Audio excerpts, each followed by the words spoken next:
This is a bonus edition of Space Minds by SpaceNews.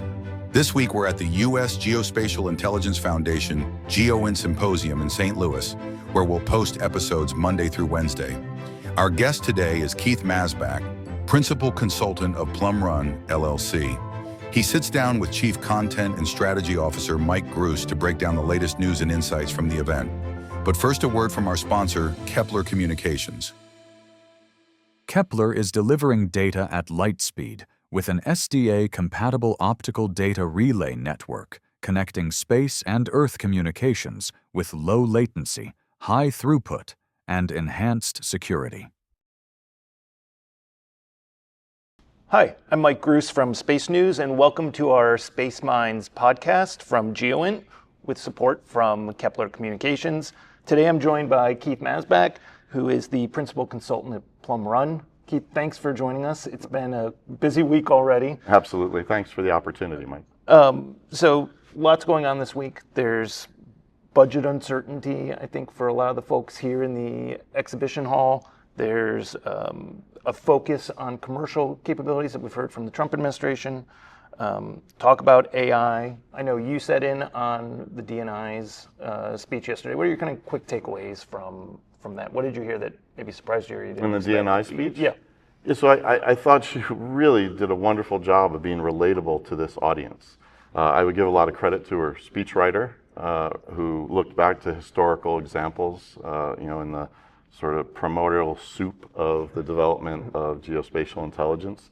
And she spoke to that. And she spoke very eloquently to that. So I think she connected with this audience. She demonstrated her bona fides in the intelligence community, felt like she needed to, it seems. And I think there was a really good buzz coming out of that. The Q&A even, Yep. right? Which one would expect would be a little more challenging because it's not entirely controlled. I think she was very poised, very clear, set out some clear guidance that she'd gotten from the president. And I think it really exceeded expectations, I think, for a lot of people, and people came out of there very impressed.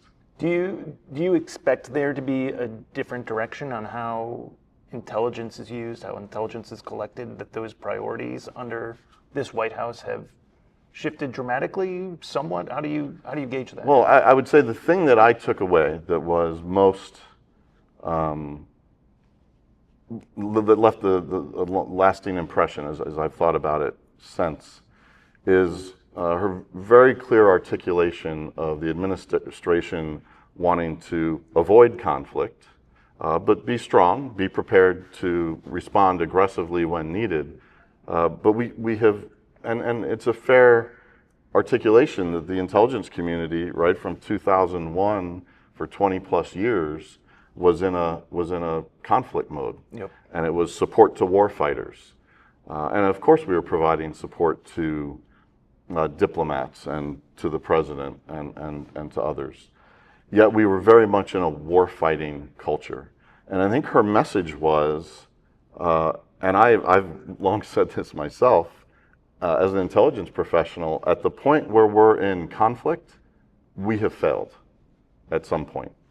And so making that very clear, that we are not, well, of course, NGA is a combat support agency, and there are combat support requirements. She identified her service. We must think more broadly about that, and we must think that the intelligence community has to be poised to do its full mission set, not be laser focused on combat support 24/7, 365, but really embrace the full range of responsibilities that the intelligence community holds. Right. I thought the other thing she spent some time on was commercial capabilities. That's obviously been a lot of talk from some of the companies that are here this week. I think there's a sense that there could be a disconnect between some of the budget uncertainty that we've heard about. We've seen some of it come out on the Hill last week. But how do you kind of square that? How do you say, hey, there's budget uncertainty, but also we want to go to commercial companies? How do you make sense of that, or what are you telling folks when? No, this is tough, and this is, you're very astutely put your finger on the buzz that's here at the event. That that this administration across the board comes in with a message of perhaps government isn't the most efficient, effective way to get things done, and therefore we should look for commercial solutions that can be adapted more quickly, that can allow us to change more rapidly and move and advance the technologies, the techniques, the processes. So we hear that, and then we're dealing with significant budget cuts, but let's acknowledge they are across the board. Also acknowledge that the Director of National Intelligence said she felt pretty good that to date she had done a good job of defending the intelligence community budget. So I think it remains to be seen. We're still somewhat early in this Right. budget process. Will the budget process continue in a way that it will be antithetical to some of these statements about outsourcing things to the commercial world? Yeah. There's two other big keynotes to come this week. At least I would categorize them as two big ones. One, General Saltzman is speaking Wednesday morning. Admiral Whitworth is speaking tomorrow. What are you looking for, or what will you be listening for in either of those that maybe would be different from what we've heard in years past? So certainly there's been some intrigue around roles and missions with respect to commercial remote sensing, provisioning to warfighters. It's something near and dear to my heart and through my professional experience. So the fact that General Saltzman's going to be here, I think, is important. He has a lot of demands on his time, and so he's chosen to come to this event, and I think that's important. What will be the role of that service vis-a-vis the IC? How will things square between NRO and NGA in that regard? So there's a lot of eyes on how this will be resolved. My sense is that there is not going to be much more tolerance for I'll say the friction that has existed, and I feel like there's a pressure to resolve some of these issues. Have it less siloed. Let's just fix it. Yeah. Let's make a decision on who's going to do what, and then let's drive forward, because the posturing and the friction is not good for anyone, and it's ultimately the users, right, that really suffer. Those who depend on those data and the analysis can't have because they don't know when it's coming. Or they can't have the elephants fighting over this stuff. It's too important and the stakes are too high. So I think it's again a great statement that he's coming, and hopefully we'll hear something about that. Admiral Whitworth, right, has had his run at NGA, and we would imagine by normal standards it should be coming to a close here, not too long ahead of us. Very exciting to be here in St. Louis, where St. Louis has rallied around this new facility. NGA getting a massive upgrade from its very old facilities down by the river into the center of town. There is a spirit, an energy here rallying around that, and understanding that while NGA and defense and intelligence applications are at the center of that, there are many applications beyond that for geospatial intelligence. This long history of bio and life sciences, agriculture here in St. Louis, there is really wonderful potential for how that might expand. Well, and that's what I wanted to pull on that a little bit, because I know that's something that you feel strongly about, is reaching out, thinking of GEOINT outside of just intelligence or national security. So how do you see that kind of moving forward? Where do you see some potential opportunities there? So you look at certain sectors, insurance, reinsurance, agriculture, ag tech, as I mentioned, hedge funds, commodities traders. They have discovered the power of geospatial intelligence. They have discovered, and they're showing up here. And they are beginning to show up here. They are beginning to understand that while on the show floor these technologies are generally pitched in the context of defense and intelligence, they can see the connection. I'm involved in this FireSat project, and we had the former deputy chief of CAL FIRE here who spoke on a panel, and he saw the immediate application of these, many of these technologies for firefighting, first responders, incident command, emergency management. So I really do believe, although maybe I've believed it for a while, but I'm starting to sense that geospatial intelligence can break out of this defense and intelligence box, and that term can be more broadly applicable and more broadly adopted. So what are some examples of ways that data can be used or that imagery can be used? Or I guess we would traditionally say intelligence products, but maybe just the products. Yeah, I mean, it's data, it's products, it's analysis. As we move towards, seeing more autonomous vehicles on our streets and autonomous vehicles in the air, they're great. They place a great demand on geospatial intelligence, primarily in the area of positioning, navigation, and timing. So you look at a company like Zona, which has low Earth orbit, PNT satellites and other solutions. That's going to make sure that that sector is served, because those GPS satellites, the U.S. constellation, they're far away and the signal isn't super strong, and that's why you lose it in an urban canyon. That's why you lose it indoors. That's why you lose it under tree canopy. But that's not going to be sufficient in its native form for this rise of autonomous vehicles. So new solutions around that will be critically important. Enabling insurance and the calculation of risk by more precise data, I think, begins to get at some of these problems we have in California, in Florida, and other parts of the country as we see the impact of climate change. The data, we have things that are knowable now that were only actuarial before.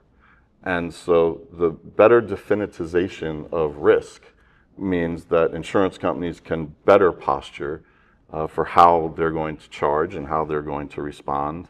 And I think that increase in data, reduction in risk, means that that's one of the ways we will work our way through some of this insurance crisis. Yeah, and allow folks to make, in theory, better decisions. Absolutely. And I mean, right, that's what it's all about. That's what we talk about all the time. Right.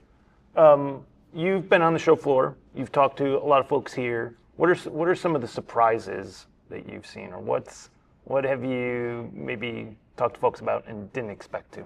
Yeah, so I would say on one hand, I'm a little bit disheartened by the rally around certain buzzwords and keywords, and I think the DNI touched on it, and others have said, everybody's doing AI now. Right. And just what does that mean? We're past being able to say, I have an AI solution. Okay, I got it. Now tell me what your solution is. How does it work? What are the technologies involved? And how does it work downstream? What's the ultimate impact? And that's something that's been talked about in this community for a really long time. Right, and there's been years of things like this, right? Back in the day, and I'll date myself, we had the term C4ISR. Yeah. Right, and I used to say, what does it mean? Because if I'm an intelligence person talking to a comms person about C4ISR, we're talking right past each other. Right. And then there became activity-based intelligence. Not that there's a natural progression, but activity-based intelligence. And so everybody needed it. Everybody had to have it. It needed to be on every booth on the show floor. Right. And yet, if you put the proverbial 10 people in a room, you'd have 12 definitions. Yeah. So we've got to get beyond I've got AI and say, what am I offering? What am I offering in terms of what my solution is doing around large language models? What is my solution doing around semantic search, neural networks? We've got to get to the next level of that discussion so that we are very clear in our language and our execution. Let's play a predictions game too. If we were to sit down next year at the symposium, what do you expect would be different from this year? I hope that what I just articulated will be present, which will be taking the discussion of artificial intelligence and Gen AI and getting farther down the road and demonstrating solutions. Perhaps we will have seen that this commercialization initiative has begun to take hold, and we'll see partnering and teaming. How will we know if it's taking hold? Well, look, some of it will be reflected in the stock prices, share prices, right? Some of it will be reflected in VC activity and funding for startups as they move through the process. I believe some of it would be demonstrated by increased teaming and partnering of companies who are bringing complementary solutions together. That's when, from my time as an Army officer doing intelligence to my time as an intelligence executive, and again referring back to the DNI's remarks, we're at our best when all the ints are working together and they're integrated, and we're at our best when that show floor is demonstrating integrated activities. What warms my heart is walking by a booth where it may be one big large prime, but they've got a couple of small companies in there briefing, and they're talking about things together. And that becomes a differentiator for the national security, right? The security of our nation. I've been struck by how much that's happened already in the conversations around Golden Dome, that there's already partnerships coming up, or some of that. I don't know if it's integration yet, but at least discussion of integration. Yeah, it's a significant challenge. Yeah. And geospatial intelligence is going to play a huge part in that.